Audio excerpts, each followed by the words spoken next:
The comics of mainland Europe are so ignored by the rest of the world that it can be called a small miracle if one outside of the region can name more than 2 series. We continue the personal list of my favorite 10 fantasy-based comics. Without further delay, number 8.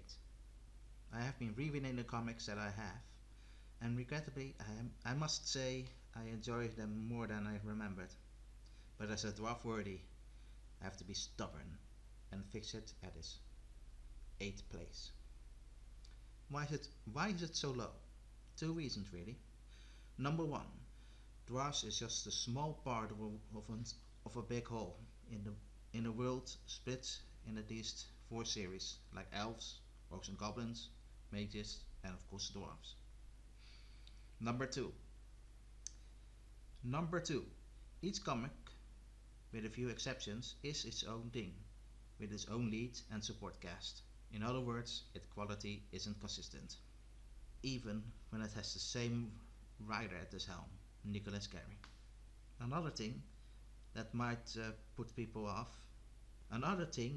be off-putting to some people is that some words are different to represent Dwarve dialect, like bearded, an adult dwarf, a ball round, a dwarven ass, a bavette, a good looking dwarf woman, a green ass, an orc, a hum, a human, an elway, a point deer, a marmoose, a beloved dwarf child, a milk broom, a young boy, a piss stocking, a young girl, and a picar, a dwarf teen.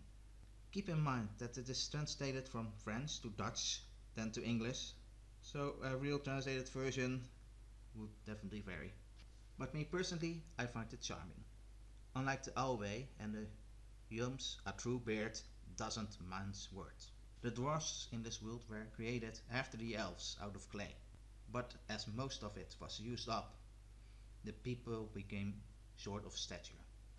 To offset this, the gods gifted the dwarfs with courage, willpower, and the secret of thwarting. But the elven gods were afraid the dwarves would outshine the elves, and quickly put 3 vices on the stout folk: greediness, ambition, and stubbornness. Even with these vices, the dwarf kingdom reigned for a long time, until it fell apart into 4 castes, and into 5 different ways the dwarf comics is segregated. The Forge is the most powerful order. As the name suggests, smithy is highly respected, but also has goldsmiths, alchemists, doctors, miners, and so on. A true bearded of the Forge is also able to inscribe runes in their constructions, and to be honest, it has the better stories. One follows Redwin, the son of a pacifist smith, and goes against his father's wishes and becomes a rune master and a weapon master, but only succeeds in defeating the demon lord thanks to the weapons his father has forged. His father literally broke his oath just so his son could live. This presented Redwin with a big humble pie, and in the end tries to follow his example.